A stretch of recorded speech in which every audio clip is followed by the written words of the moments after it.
From the outset of the COVID-19 pandemic, Argentina's national authorities' chief concern was the spread of the virus in the Buenos Aires province.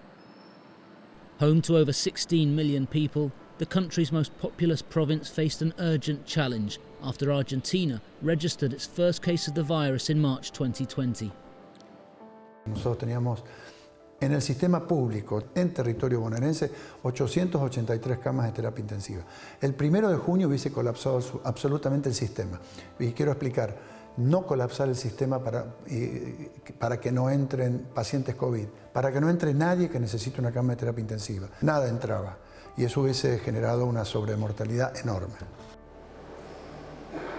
Emergency hospitals dealt with the overflow of patients. The province and the country staved off a collapse of the health system.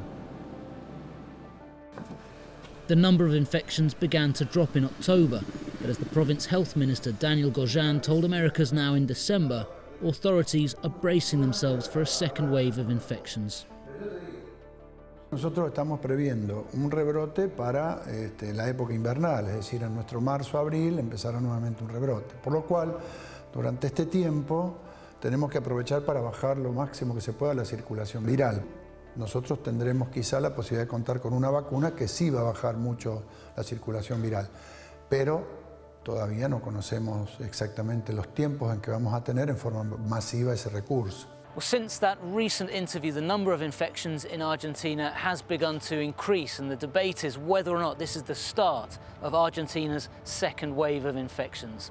But the vaccine campaign has begun, and yet it is still unclear how soon the country will be able to secure the number of doses it requires. In late December, as vaccine campaigns began around the world, Argentina's government announced 300,000 doses of Russia's vaccine Sputnik V had arrived in Buenos Aires. Developed by the Gamaleya Institute, the country expects to receive nearly 20 million more doses in the coming months. Argentina was the first country after Russia and Belarus to vaccinate with Sputnik V. Frontline health workers and risk groups received the first shots in a race to provide protection ahead of the spike in cases. The Buenos Aires province identified around 5 million people they hoped to inoculate in the first phase of the campaign.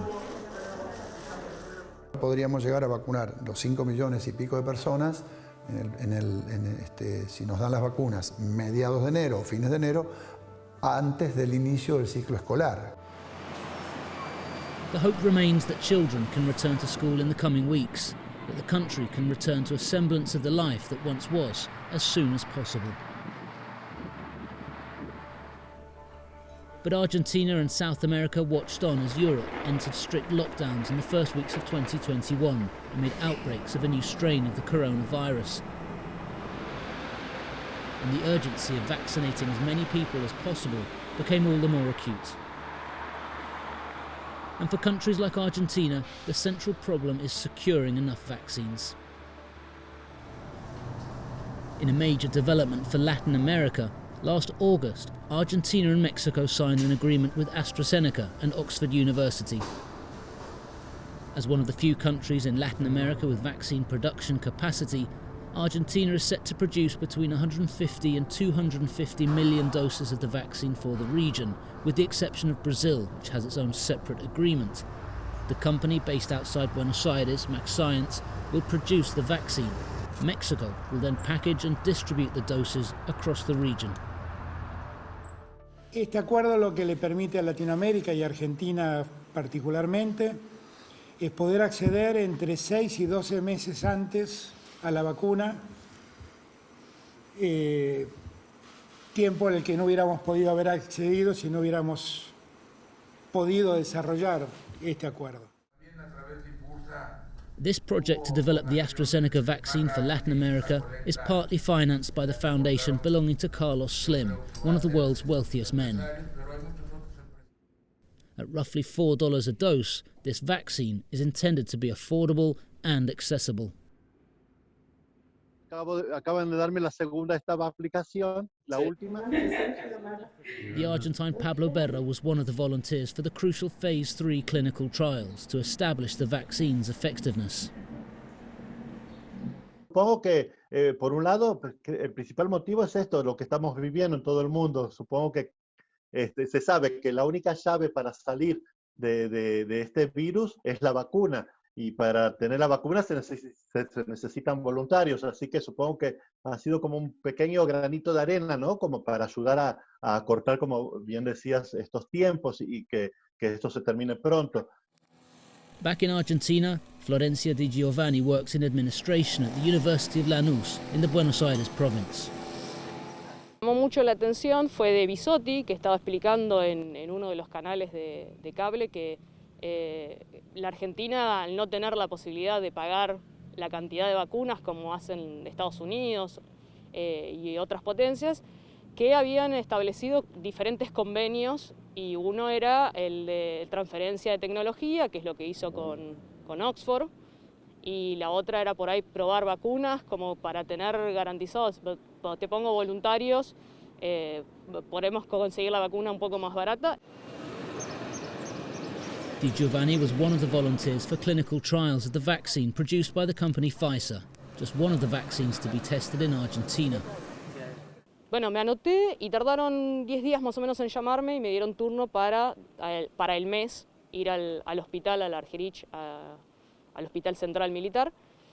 Y ahí tuve la visita con el médico, pero mientras tanto todas las semanas te llaman por teléfono y te hacen el seguimiento, cómo te sentís, te explican el tema de que sos voluntario y que no recibís nada a cambio más que colaborar para la búsqueda de la posible vacuna. ¿Dudaste en algún momento? No, me han mandado mensajes y me han dicho no, pero no están dudas en ningún momento. ¿No tenés miedo? No, si no, no me hubiese anotado. Si dudaría o tuviese miedo, no.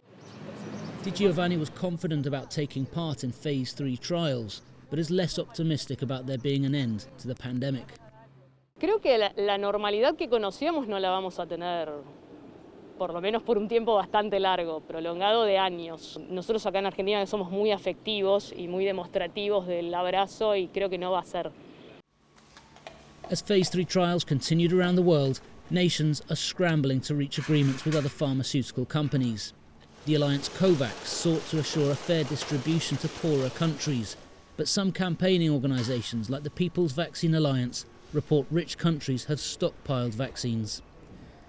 Poorer countries face the reality of not obtaining enough vaccines. Even undergoing phase 3 trials with volunteers testing the vaccines would not guarantee a supply of doses, as Argentina would discover while dealing with pharmaceutical companies such as Pfizer. Se nos pidió una ley que les diera esa inmunidad, la ley estuvo en el Congreso y después apareció en la negociación, nunca era la gente local, sino decían que era la central estadounidense la que decía que no era suficiente, entonces había que hacer una nueva ley y además que el contrato no lo firmara yo, sino lo firmara el presidente. Es decir, en rigor de verdad son condiciones un poco inaceptables. Elsewhere, the Elea Phoenix laboratory in Buenos Aires was one of those to work with China's Sinopharm for phase 3 tests.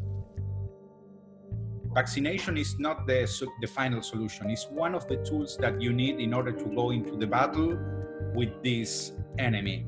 It's like a soldier. You can send a soldier just with a grenade. You need to send them with different types of weapons in order to win this battle. While scientists test different vaccine technologies, Spitzer says certain vaccines will not be appropriate for different sectors of the population. To overcome the pandemic, several different vaccines will be required. We never had this scenario in which we would have to try so many things at the same time. No less than 5 vaccines are needed, I will say globally, with different technologies. Yet sporadic reports of adverse effects in vaccine trials around the world have seen growing vaccine skepticism. Everything is moving faster. We cannot skip crucial milestones with the studies. We need to be 100% sure about the safety of the vaccine. We need to be 100% sure about what type of protections these vaccines give to the population. But since we are working on this speed, we have to put more resources on it. We are not skipping any important things. We're just moving as fast as possible. The pharmaceutical industry is the second most regulated industry in the world after aeronautics, you know. But there's that level of scrutiny and that level of detail carries bureaucracy. So I will say that reducing bureaucracy helps a lot to get on time with your objective on the project. La situación que estamos viviendo no es una situación de Argentina, es una situación mundial. Y no hay una solución mágica ni aquí ni en el mundo. Estamos muy pendientes de la posibilidad de las vacunas, pero eso es una expectativa a mediano plazo. Omar Sued is among the group of advisors to Argentina's government. He dismissed fears created by reports of adverse effects during Phase 3 trials. El concepto es que es mejor que esto pase ahora, es mejor que uno lo analice ahora, y es mejor que los comités de seguridad evalúen, y si tiene algo que ver con esa vacuna, se suspende el desarrollo de esa vacuna, y si no tiene que ver, bueno, puede continuar el seguimiento y el estudio de la vacuna. Sued agrees that countries must negotiate with different companies producing vaccines. Ninguna vacuna en forma individual va a ser suficiente para poder dar respuesta a toda la demanda que vamos a tener. Entonces, por eso es que hay que trabajar con todas las vacunas disponibles y utilizar todas las vacunas que tengan que demostrar eficacia para poder llegar lo más rápido posible.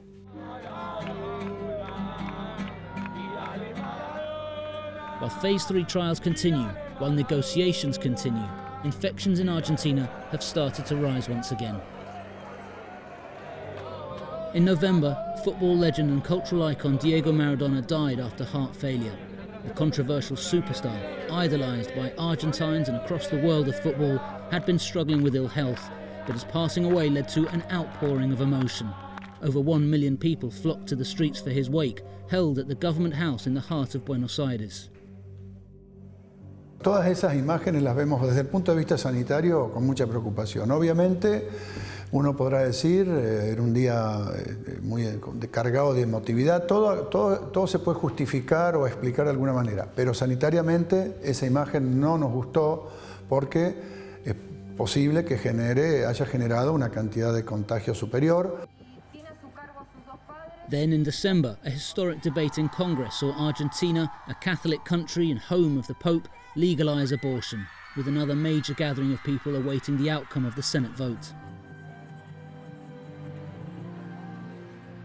But the timing of infections suggests that rather than these events, it was people mixing during the summer months and the end-of-year festivities that led to the number of infections increasing. The challenge is in convincing people to adhere to restrictions while countries rush to secure vaccines to battle a pandemic that is still far from over. El coronavirus vino para quedarse. Lo que va a suceder es que todos los años nos vamos a vacunar, o cada 2 o 3, según la cantidad de tiempo que duren los anticuerpos. No hay un fin de la vacuna definido. Ojalá se llegara a un fin que se erradicara la circulación del virus y entonces no hiciera falta más la vacuna. Pero estamos muy, muy lejos de eso. On January the 21st, President Alberto Fernandez became the first Latin American head of state to receive the Sputnik V vaccination. But the shipment of vaccines from Russia has now fallen behind schedule. Argentina had expected 5 million doses in January. For now, the number of doses to have arrived is less than 1 million.